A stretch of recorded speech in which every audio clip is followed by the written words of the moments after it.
I thought we'd sorted this out years ago. LED lamps flickering, flashing, buzzing away like a cheap disco in a dodgy pub. But apparently not, because our inbox is still overflowing with people who can't dim their lights without them having some kind of electrical meltdown. So what's going on? Bad lamps, bad dimmers, bad luck? Well, there are a few old enemies at work here, and some new ones too, because now even your solar inverter could be joining the flicker fest. So in this video, we're going to find out why your lights are still dancing when they shouldn't, and what you can actually do about it. When it comes to lighting, most of the old favourites, halogen, incandescent, fluorescent, have been banned or phased out in most parts of the world. So when it comes to dimming, LEDs are now the only show in town, and they've been around long enough that you'd think everyone would have figured out how to make them dim smoothly by now. Apparently not, because in just the last week I've had 2 messages from viewers still struggling with LED dimming. So time for a revisit on what's really going on and why it's still such a pain. The most common problems show up in new installations. In commercial settings such as offices, you might find modern dimming protocols like DALI in use, and we've got separate videos covering that. But in homes, restaurants, and more smaller projects, you'll usually find what's known as phase dimming, where the mains voltage is chopped to reduce the power reaching the lamp. It's simple, it's common, and it's where most of the problems start. And the fix, in most cases, is dead simple. Make sure every part of the system is actually designed for dimming. That means the lamps, the fittings, the power supplies, and the LED drivers for things like LED strip lighting or garden lights. Most dimmer switches sold today claim to be LED compatible, but as we'll see later, some, like this range from Enkin, include features that can literally take your installs to another level. The datasheet for a lamp will usually show whether it's dimmable, often marked with a simple symbol, which you'll also find on the side of the lamp. If you put a non-dimmable lamp on a dimming circuit, the best case scenario is nothing happens. The worst case, you fry the dimmer, but most likely the lamp flickers and the dimmer starts to buzz like an angry wasp. And here's where it gets sneaky. In existing installations, one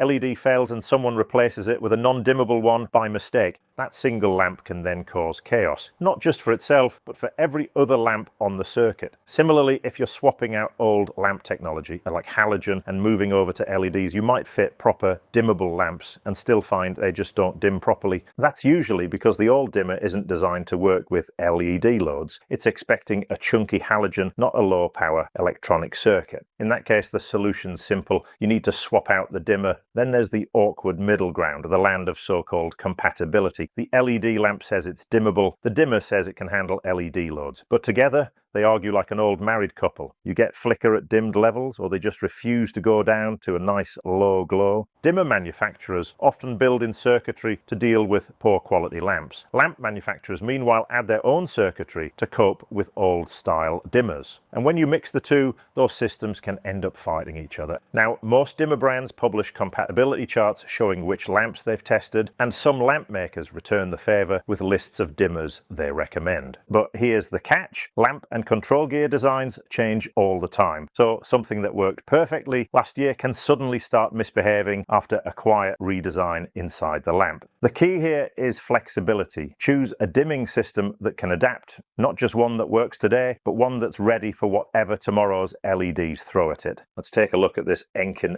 dimmer. It's simple to operate, and I push the button to turn it on or off and twist to dim up and down, and exactly what you'd expect from a rotary dimmer. But on the back, things get clever. There's a small setup button that serves multiple functions, yet it's really easy to use. Here's how it works. First, use the dimmer knob to set the light to the lowest level you want, just before the lamps go out. Then press the setup button on the back 3 times within 2 seconds. That stores the low end dimming point, and the lamps will gently pulse to confirm the setting has been saved. In most installations, you'll want this set as low as possible before the light cuts out completely. If you've got high quality lamps, you'll see smooth, stable dimming all the way down. But if the lamps start to flicker or become unstable at the bottom end, raise the level slightly and store it again. Pro tip: after you've stored the low end setting, test it by switching the lamps off and on again while still at that low level. In some cases, you'll find a bit of hysteresis where the point at which the lamp turns on is slightly higher than the point it turns off. If that happens, just nudge the low end setting up a touch and store it again. Another tip, if your circuit mixes different types of lamps, say filament lamps and GU10, you may notice each type has a different low-end dimming point. That's not something the dimmer can fix. You'll either need to set the low end based on the worst performing lamp, or better still, split them onto separate circuits. One for downlights, another for wall lights. That way you can fine-tune each circuit for perfect performance. We can demonstrate the problems of low-end and mixed type of lighting load with this demo rig. Here we've got some downlights, we've got some LED strip.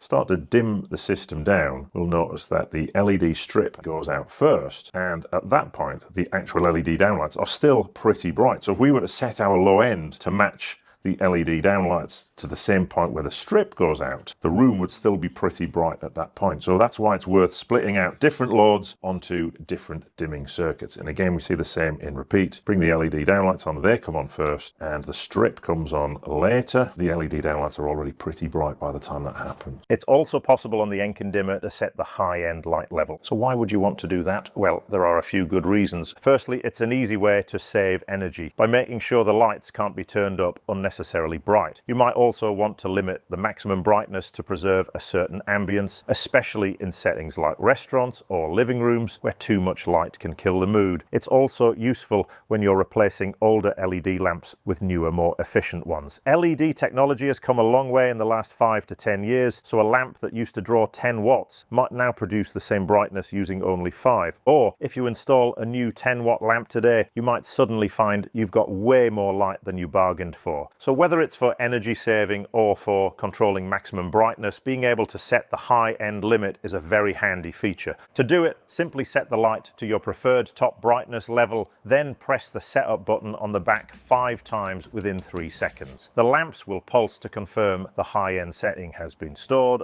Wattage brings up another key specification, minimum load. For a dimmer to work properly, it needs to see a certain amount of load on the circuit. Back in the days of incandescent lamps, that minimum load might have been around 40 watts, which was no problem when each lamp drew 60 or more. But in LED terms, 40 watts is massive. Most modern LED lamps and fittings are only a few watts each. So if you've only got 1 or 2 on a circuit, you could be well below what the dimmer needs to operate correctly. That's where modern LED compatible dimmers make all the difference. The Enkin dimmer, for example, can work with loads as low as 2 watts, making it compatible with even the most efficient LED lamps. If you don't meet the minimum load, the dimmer may start to misbehave. You'll see flicker, instability, or the lights might not dim properly at all. Of course, dimmers also have a maximum load, and that can vary depending on whether you're using traditional lamps or LEDs. Maximum loads for LED circuits are usually lower because the electronics inside the dimmer are doing a lot more work to control those small, fast switching loads. This Enkin dimmer, for example, is rated up to 150 watts of LED load,